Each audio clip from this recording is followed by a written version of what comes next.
درے شبیر کی مٹی اگر سر کا تاج ہو جائے، زمین پہ بیٹھے بیٹھے آپ کا معراج ہو جائے۔ اگر خیرات دینا بند کر دیں کربلا والے، اگر خیرات دینا بند کر دیں کربلا والے، تو یہ دنیا دانے دانے کا محتاج بے شک سب کچھ انہیں کا صدقہ اور خیرات ہے۔ آج ہم زندہ ہیں، آج اسلام زندہ ہے، آج ہم مسلمان کہلا رہے ہیں، اور نماز جو کچھ بچا ہے، ہزاروں سر ہیں نمازیں جنہیں بچاتی ہیں، ہزاروں سر ہیں نمازیں جنہیں بچاتی ہے، اور نماز کو جو بچا لے وہ سر حسین۔ سبحان اللہ سبحان اللہ۔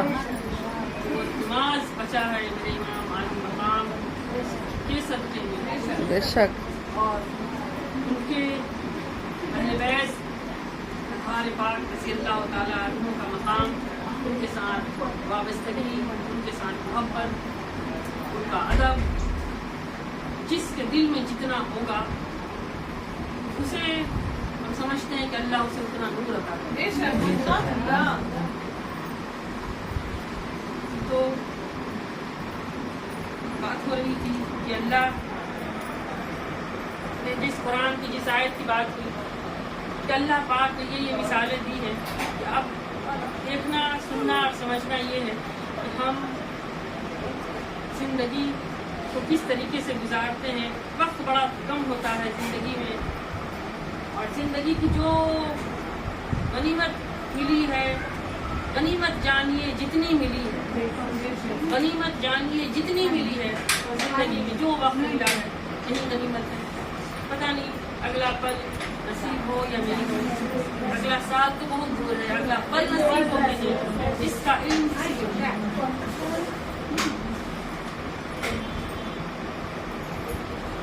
اس لیے اس کے ساتھ اس خیال کے ساتھ زندگی گزارنا چاہیے۔ ہر پل اپنے آپ کو بیداری کی تلاش کرنی چاہیے کہ کس طرح ہم عمل کریں جس سے ہم بیدار ہو جائیں، ہمارے دلوں سے لالچ نکل جائے، ہمارے دلوں سے حسد نکل جائے، ہمارے پاس سے برائیاں بھاگ جائے، ہم وہ ساری جو برائیوں کا منبع شر ہے اس سے ہم محفوظ ہو جائیں، اور اکثر نو اس سے محفوظ ہو جائیں گے تو انشاءاللہ تعالیٰ پھر بچے گا کیا؟ نیک عمل بچے گا، نیک کام بچے گا، نیک خیالات بچے گا، نیک سیرت بچے گی، تو وہ سب کو اپنا لیتے ہیں۔ اور ماہ رمضان شروع ہو رہا ہے، اسے قبل اللہ پاک کی زندگی دی ہے، اللہ نے زندگی دی ہے، سچی توبہ کا ارادہ کر کے سچی توبہ کریں، کوشش کریں ہم اور آپ اپنی زندگی کو کہ اللہ تیرا بڑا کرم ہے مولا، تو نے رمضان کا مہینہ پھر ایک بار نصیب کیا ہے مولا، تو اس کو تو اس کو عبادت میں، بندگی میں، اچھائی میں گزارے۔ واقعات تو سننے کے لائق بہت واقعات ہیں، بے شک ہے بہت کچھ سن کر کے انسان کچھ سمجھتا ہے، سیکھتا ہے، لیکن سمجھتا اور سیکھتا تو ہے، سمجھے سیکھے سنے اس سے بڑھ کر اللہ تبارک تعالیٰ ہم سب کو عمل کی توفیق دے۔ عمل سے زندگی بنتی ہے، جنت بھی جہنم بھی۔ یہ خاکی اپنی فطرت میں نہ نوری ہے نہ ناری ہے۔ عمل ایسا شے ہے کہ نہ نور کا ہے نہ نار کا ہے، اس کا واسطہ نہ نور سے ہے نہ نار سے ہے، اور وہ کس چیز سے ہے وہ انسان کے فعل سے ظاہر ہوتا ہے، وہ کرنے سے معلوم ہوتا ہے، اس کے ہاتھ پاؤں کے اعضاء بتاتے ہیں، اس کے زبان کے جو الفاظ نکلتے ہیں وہ اس کو ظاہر کرتے ہیں، وہ عمل کی ادائیگی ان کے ذریعہ ہوتی ہے۔ اس لیے وہ خاکی ہے نہ فطرت میں نہ نوری ہے نہ ناری ہے، اس میں نہ نور کا تعلق ہے نہ نار کا تعلق، لیکن اس کو اچھا کر لیں تو سب اچھا ہے، لیکن اچھا ہوتا نہیں ہے، اور اچھا کرنے کے لیے بھی پیر مرشد کی بارگاہ، یعنی کہیں نہ کہیں آدمی کا لنک جڑتا ہے اس مولا کی بارگاہ سے۔ سب سے اعلیٰ اور افضل لنک جو ہے وہ یہ بارگاہ مرشدی کا اس وقت براہ راست جو ہمارا آپ کو ملا ہے کہ جب چاہیں کنیکٹ ہو سکتے ہیں، جب چاہیں کلام کر سکتے ہیں، جب چاہیں مسئلہ پوچھ سکتے ہیں نا، تو یہ اعلیٰ اور عظیم ذریعہ ہے۔ دیار پیر طالب کے لیے بے شک کعبہ ہے، دیار پیر کی دیار ہے وہ طالب کے لیے، مرید کے لیے بے شک کعبہ ہے اسی چوکھٹ پہ، مدینہ ہے اسی چوکھٹ پہ کعبہ ہے۔ اب جو طالب مرید ہے صحیح معنی میں، اس کو پھر اپنا کعبہ جانے کی ضرورت ہے نہ کہیں اور جانے کی ضرورت ہے، کیونکہ کعبہ تو دیکھ چکے ہیں، کعبے کا کعبہ دیکھ، اب تو سب کچھ اس کا وہی ہے۔ اس لیے اگر اس بات کو سمجھ لیں مرید اور اسی طرح لو لگائے، اسی طرح دل لگائے، کوئی وسوسہ نہ رہے، کوئی چوں چرا نہ رہے، کیونکہ جب ہاتھ پکڑا ہے اللہ کا جان کر پھر اور کہاں جائے۔ پہلے دیکھ شکل پیر میں شکل محمد صلی اللہ علیہ وسلم، اب محمد محمد کریں گے گزر گئی، کوئی محمد محمد کاٹتا رہا، حضور کا جلوہ تلاش کرتا رہا، جائیں کوئی سوچتا ہے مدینہ جا کے دیکھیں، مدینہ پاک جا کے جالی مبارک دیکھیں، سب صورت کا نظارہ کریں، وہ بھی نصیب ہو جائے تو بڑی بات۔ لیکن اس کی حقیقت اور یہ راز یہاں ہے کہ پہلے دیکھ شکل پیر میں شکل محمد کو صلی اللہ علیہ وسلم، اور یہی جلوہ ہے جسے دور پہ موسیٰ نے دیکھا۔ موسیٰ علیہ السلام دیکھے تھے تو کیا ہوا تھا؟ بے ہوش ہو گئے، یعنی حضور کے جلووں کا دیدار نہ کر سکے، جو جلوہ ہے نا اس کا دیدار نہ کر سکے موسیٰ علیہ السلام، تو وہ جلوہ تو آپ کو بس شکل پیر میں مل رہا، یہ بڑا خوش نصیبی ہے۔ اب جو لوگ سوچتے نہیں بھائی نہیں جانا چاہیے، پیر کے پاس نہیں جانا چاہیے، تو عورتوں کے لیے نہیں ہے، سراسر آپ کو محروم کر رہے ہیں، ہر شے سے محروم کر رہے ہیں جو آپ کو ایسا کہتے ہیں۔ اللہ تبارک تعالیٰ ان سب سے فتنے سے محفوظ رکھے۔ ایک مرید کا واقعہ اب آپ سنیں کہ جس طرح سے نور جتنا زیادہ بڑھتا ہے، وہ مرد ہو یا عورت ہو، کوئی اس کے لیے قید نہیں ہے کہ اب مرد ہوگا تو مرد کو بہت نور ملے گا اور عورت ہوگی اس قابل تو نور نہیں ملے گا۔ اللہ نے یہ امتیاز نہیں رکھا ہے، حضور نے یہ امتیاز نہیں رکھا۔ یہ وصفہ خواجہ غریب نواز جتنے اولیاء بھی اولیاء آئے ہیں، کسی نے یہ امتیاز نہیں کیا، اس لیے کہ ہر کوئی خواجہ غریب نواز کے در پر بھی ہر ہندو ہو مسلم ہو، ہر کوئی عورت ہو مرد ہو، ہر کوئی دست بستہ ان کے پاس آتا اور اپنی فریاد رسی کرتا، حضور کی فریاد رسی فرماتے، اس کا کرم کرتے، عنایت کرتے، یہ بات جا کے پکارتا اس کو سنتے، کبھی نہیں کہے کہ نہیں عورتیں نہیں آئے گی یا خاتون نہیں آئے گی، کبھی نہیں۔ یہ آج کا عورتوں کے لیے پردہ ضروری ہے، یہ بات الگ ہے، عورتوں کے لیے پردہ ہمیشہ سے ضروری، ہر جگہ جانے کے لیے حیا ضروری ہے، پردہ ضروری ہے، وہ چیزیں ہیں، اس کو احترام کرنا چاہیے۔ تو ایک شخص کا واقعہ ہے کہ ایک مرید، اب مرید بنتا کیسے ہے، اور مرید ہوتا ہو تو جاتا ہے، ہاتھ پکڑ کے جب بیعت کیا تو بیعت ہوتا ہے، لیکن اس کے لیے شرائط کیا کیا ہونا چاہیے، اس کو جو حکم ملے، جو بھی حکم مل جائے، پہلا کام مرید کا یہ ہوتا ہے اس حکم کو اس حکم پر عمل کرنا۔ اب جیسے ہم لوگ یہاں پہلے ملتا ہے، سب سے پہلے 6.25 لاکھ درود شریف پڑھنے کو، 1.25 لاکھ درود شریف پڑھنے کو ملتا ہے، 1.25 لاکھ درود شریف وہ پہلا حکم ہو گیا، اور پہلا حکم کو جو جتنا جلدی پورا کر لے مرید کا راستہ اتنا کھل جائے گا۔ جیسے خواجہ غریب نواز رضی اللہ تعالیٰ عنہ پل بھر بھی لیٹ نہیں کیے تھے، اب وہ مرید سے بامراد ہوئے، بامراد سے باکمال ہوئے، اور باکمال ہو کے پیر کی نگاہوں نے انہیں ہندر ولی بنا۔ تو یہ بارگاہ مرشدی کا فیض تھا، اور جو حکم مل رہا تھا اس پر عمل کا فیض تھا، وہ عمل کر رہے تھے۔ کوئی مرید آج کل اس لیے بھی باکمال نہیں ہوتا ہے کہ جو مرید کو حکم مل جائے مرید کرتا نہیں، مرید بہت آگے پیچھے سوچتا رہے، نہیں ابھی ایسا ہے ابھی ویسا ہے۔ مرید کا کام ہونا چاہیے کہ پیر کے پاس اب کوئی خیال نہیں، جو بات ہے جو کرنا ہے جو کرنے والے ہیں سب چیز مہار ہے، اگر پیر حکم دے تو کرے، لیکن ہمارے پاس تو اتنا وسوسہ ہے کہ اگر وہ پیر کے پاس رکھیں گے تو پھر منع کر دیں گے، تو نہیں، اس سے اچھا اپنے سے کر لیتے ہیں۔ یہ ہمارے یہاں یہ فلسفہ ہے، اس سے ہم لوگ نہیں کرتے، یہ حالانکہ یہ نہیں ہونا چاہیے، ہم مریدوں میں یہ چیز نہیں ہونا چاہیے، اگر طالب اور کامیاب مرید بننا ہے تو یہ چیز نہیں ہونا چاہیے۔ ایک مرید تھا تو پیر کا مرید تھا، کوئی کسی بھی پیر کا مرید تھا، وہ اپنے بعد مرشد سے بڑا تعلق تھا اس کا، جب تعلق اچھا ہو جائے پیر و مرشد جانتے ہیں کہ یہ بندہ اس قابل ہے تو اس کو اب چن لیا جائے، جب چننے کے قابل ہو جاتا ہے تو پھر اس کو آزمائش کا ارادہ ہے، تب اس کو آزمایا جائے، جب یہ آزمائش میں اب تو یہ میرا بننے کے قابل ہو گیا ہے، لیکن اب اس کو پایا جائے کہ اس ٹھنڈا گرم کو یہ برداشت کر سکتا ہے کہ بڑے کڑے کڑے عشق کے امتحان بڑے کڑے ہوتے ہیں. تو اب کوئی ہے کہ اسی میں پار اگر ہو گیا پھر آگے کا راستہ کھل گیا. کوئی اس میں پار ہونے سے پہلے کچھ اور راستہ اپنا اختیار کر لیتا ہے, اپنی سہولت کے حساب سے کوئی اور راستہ نکال لیتا ہے. تو بہرحال تو وہ مرید پیر کے پاس آتا جاتا حاضر دیتا ہے, میں نے کمال تھا, ہر وقت رہتا تھا حاضر. ایک مرتبہ ایسا ہوا کہ اس کا ایک بیٹا تھا گم ہوا. بیٹا گم ہوا تو پیر کے پاس آیا, سوچا کہ ہر بات پیر کے وہی سب کچھ ہے میرے, اللہ وہی رسول وہی وہی علی وہی سب کچھ ہے. تو آ کے بولا میرا بیٹا گم ہو گیا. تو کچھ نہیں بولے پیر و مرشد, کچھ نہیں.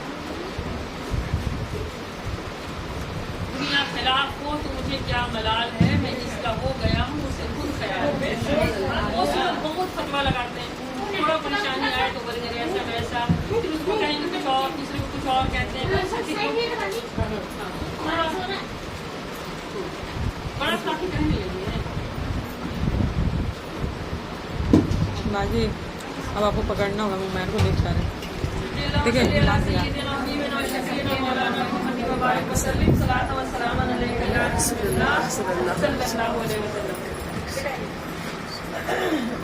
تو پھر مرشد کچھ بھی نہیں بولے, کچھ نہیں بولے. پھر کہا دوسری بار کہا کہ حضور میرا بیٹا گم ہو گیا. پھر ادھر ادھر دیکھے کچھ نہیں بولے. اور لوگ سمجھتے ہیں کہ نظر انداز کر رہے ہیں جن کو نہیں معلوم ہے, اور جن کو معلوم ہے وہ سمجھتے ہیں کہ اس میں ضرور کوئی مسئلہ ہے, کچھ نہیں بول رہے ہیں. ایسا تو نہیں کہ نہیں سن رہے ہیں, سن تو رہے ہیں, جان بھی رہے ہیں, لیکن میرے لیے کوئی امتحان ہے. تو پھر تیسری بار بولا حضور میرا بیٹا گم ہو گیا. پھر کچھ نہیں بولے, کچھ نہیں بولا, ابھی بیچارہ چپ چاپ رہا. بیٹا کا کسی کو اولاد کا غم, ماں باپ کے بعد ایک رشتہ ہے, دنیاوی رشتہ میں سب سے اونچا اور اعلیٰ رشتہ ماں باپ کا ہوتا ہے. ماں باپ کے بعد پھر اولاد کا رشتہ بڑا عظیم رشتہ, بڑا محبت ہے, بڑا قریبی رشتہ ہوتا ہے. کسی کا بھی بچہ اولاد گم ہو جائے تو بہت بولا کہ حضور کچھ نہیں بولے تو بولے, کچھ نہیں بولا, آتے جاتے رہا, ہر ٹائم جاتے آتے رہا. اور اس کا موبائل ہو گیا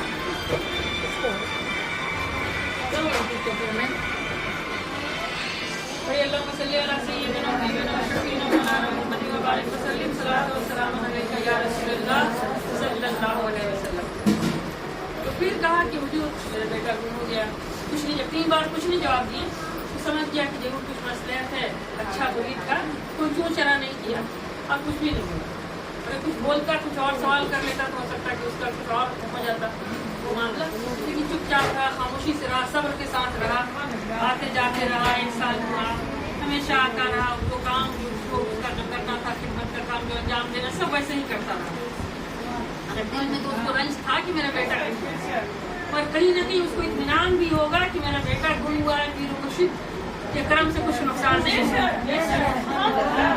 تصویر کے دانے کو بکھرنے نہیں دیتے, وہ جس کو بناتے ہیں بگڑنے نہیں دیتے.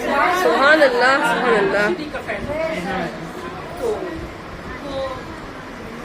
آیا گیا, کرتے کرتے سال, 2 سال, 5 سال, 10 سال, 12, 14 سال, 18 سال گزر گئے. عشق کے امتحان بڑے کڑے ہوتے ہیں, بڑے کڑے ہوتے ہیں. اور عشق کا امتحان جب ٹائم آتا ہے, مولا جب امتحان لے لیتا ہے. جب ابراہیم علیہ السلام پر عشق کا امتحان آیا نا, تو نمرود کو کھڑا کر دیا مد مقابل میں. آگ کا شعلہ بھٹی تیار کیا گیا. ابراہیم علیہ السلام کو ڈالنے کا وقت آیا. جب ابراہیم علیہ السلام کو ڈالنے کا وقت ہے, اللہ کے برگزیدہ, اللہ کے محبوب, اللہ کے نبی اور رسول ہے. آگ پورا تیار ہو گیا تو اللہ نے جبریل امین کو بھیجا, کہا جا کے میرے ابراہیم سے ادھر آگ بھی تیار کروایا ہے کہ ڈلواتے ہیں, دیکھتے ہیں میرا ابراہیم اس میں جانے سے مد مقابل نمرود کھڑا ہے, ایمان سے بھٹکتا ہے یا کچھ چلملا جاتا ہے, یا تنزلی پہ جاتا ہے, یا بلندی پہ جاتا ہے. تو جب آگ ڈالنے کا وقت آیا تو جبریل امین سے کہا کہ جا کے میرے ابراہیم سے پوچھنا کہ اللہ نے پوچھا ہے کہ ابراہیم آپ کی کوئی آرزو ہے. اللہ نے پوچھا ہے آپ کی کوئی آرزو ہے جو آرزو پوری کرنی جائے. جب جبریل امین آئے اور کہنے لگے ہاتھ جوڑ کر ابراہیم علیہ السلام سے کہ اللہ پاک نے پوچھا ہے کہ آپ کی کوئی آرزو ہے تو بتا دیں. اور ابراہیم کو اللہ کے بندگیدہ جب عشق ہو تو مولا کے ساتھ عشق ہو اور مولا کو خبر نہ ہو کہ ابراہیم کو کس کی ضرورت ہے. اللہ ابراہیم کو کس چیز کی ضرورت ہے اس کو خبر نہ ہو, کسی کو بھیج کر کے مشیر کو بھیج کے کہے کہ میرے بندے سے پوچھو کیا چاہیے. ابراہیم علیہ السلام نے جواب دیا کہ اے جبریل, میرا رب میرا نگہبان تو خود میرا رب ہے, پھر مجھے آپ کس کی ضرورت ہے, اس کون سی آرزو باقی ہوگی میرے دل. چلے گئے, یہ بھی امتحان میں کچھ نہیں کہا, کچھ مانگا ہی نہیں, چلے گئے. اس کے بعد میں جب آگ کو ادھر آگ کو بھی بھڑکایا اور ابراہیم علیہ السلام کو ڈلوایا بھی, ابراہیم اور آگ کو کہہ دیا ہے آگ خبردار میرے نمرود کے لیے ٹھنڈی ہو جاتی, ابراہیم کے لیے. ابراہیم کے لیے سبحان اللہ سبحان اللہ. آگ تک جانے تک تو ابراہیم علیہ السلام آگ ہی جان رہے تھے نا اس کو, مولا کا حکم ہنستے ہنستے آگ میں بھی خوش پڑے. عاشق ہوتے ہیں نا, عاشق ہوتے ہیں سچے عاشق, ان کو پھر اس کی طرف ہی نہیں لگتی طرف, تو کئی اور قلم لگی ہوتی ہے. اس لیے ابراہیم علیہ السلام تو پار ہو گئے. تو اب یہ بندہ عشق میں مرشد بارگاہ میں آتا جاتا جب 18 سال گزر گئے, 18واں سال جس تاریخ کو بیٹا نہیں ہوا, 18واں سال آیا, پھر وہ مرشد کے پاس جا رہا تھا تو بیوی سے کہا کہ چلو حضور کے پاس جا رہے ہیں تم بھی چلو. تو بیوی بولی کہ نہیں, اب عورتوں کے پاس تو دماغ بھی کم ہوتا ہے, تھوڑا سا دل بھی کمزور ہوتا ہے نا, دل بھی کمزور ہوتا ہے. تو بولی کہ نہیں میں تو پیر نہیں مانتی. بولا اس کو بڑا دل پر چوٹ لگا, پیر کا سچا مرید تھا, اگر اس کے پیر کو کوئی کہنے کو بڑا چوٹ لگتا ہے, کوئی مرید سچا ہوگا تو بولا کہ نہیں. جب بولی کہ ہم نہیں مانتے, کیوں نہیں مانتی, بولی میرا بیٹا کھوج کے دیں گے تب اس کا بڑا چوٹ لگا, ماں کی مانتا نہیں مانتا. اس نے بولا آیا, آنے کے بعد میں مرشد کے بارگاہ میں حاضری دیا, حاضری جیسے کہنے لگا کہ حضور آ رہے تھے. پھر مرشد نے کچھ نہیں کہا, اچھا آ گئے ہو, اچھا ٹھیک میرا بال بنا دو, سر سے ماما اتارے, میرا بال بنا دو. حجامت بنانے لگا, بال کاٹ تراشنے لگا. دائیں سائڈ سے پہلے بال تراشا, جیسے دائیں سائڈ سے بال تراشا, اس کی آنکھ میں آنسو تھا. تو بیٹے کا دم تھا, چلتے وقت بیوی بھی ایک لانا دیتی تھی, ایک اور دم تھا, دوسرا تھا نا. تو جب زبان فریاد نہیں کرتی نا تو فریاد. سبحان اللہ سبحان اللہ. کچھ نہیں بولا, اس کے آنکھ سے آنسو کا قطرہ گرا, آنسو کا قطرہ پھر وہ مرشد کے پیشانی پہ گرا. تو پھر وہ مرشد سے نظر اٹھا کے اسے پوچھتے ہیں کیا رو رہے ہو, اچھا رو رہے ہو, 18 سال سے نہیں پوچھا کہ اچھا رو رہے ہو. کہا چلتے وقت میری بیوی نے ایک تانا دیا. بیوی نے کیا تانا دیا تھا حضور, کہی ہے کہ میں پیر نہیں مانتی ہوں, میرا بیٹا کھوج کے دینے تب مانے گی. بولے کتنی سی بات ہے, اس لیے رو رہے ہو. اب لوگ تنہا سمجھتے ہیں, سمجھا کریں. آئے میں بھی میں تنہا نہیں. سبحان اللہ. ساتھ ہیں بیوی تم کو تانا دے گی, کیسے بیوی تانا دے گی, ہم ہیں نا تمہارے ساتھ. تو اچھا جلدی بات بنا اور گھر جلدی کرو, گھر اللہ جلدی سونا, اس کا ہاتھ کہاں پڑا, جلدی گھر جاؤ, گھر پہنچنے سے پہلے تیرا بیٹا آ جائے, گھر پہنچنے سے پہلے تمہارا بیٹا گھر آ جائے. اب اس کو یہی سننے کے لیے تو 18 سال سے ویٹ کر رہا تھا. اب دوڑتا وہ پہنچا اپنا گھر پہنچا تو دیکھ رہا ہے پورا بھیڑ لگا ہے باہر میں, پورا بھیڑ ہٹاتے دیکھا. لوگ سے پوچھتا ہے کیا ہے یہ, کیسے بھیڑ ہے, کیسے رکا ہے, کہاں سے آئے لوگ کہتے ہیں کہ یہی تو میں بھی پوچھنا چاہتا ہوں, کیسے ہے, کہاں سے. آگے بڑھا, دیکھا ایک خوبصورت تھا گھوڑا, سجا گھوڑا تھا, گھوڑا دیکھا. پھر دیکھا ایک چارپائی ہے, چارپائی پر ایک نوجوان لڑکا بیٹھا ہے, نوجوان لڑکا بیٹھا ہے. سامنے کیا تو لڑکا کھڑے ہو کے جلدی سے باپ کو گلے لگ گیا باپ کو.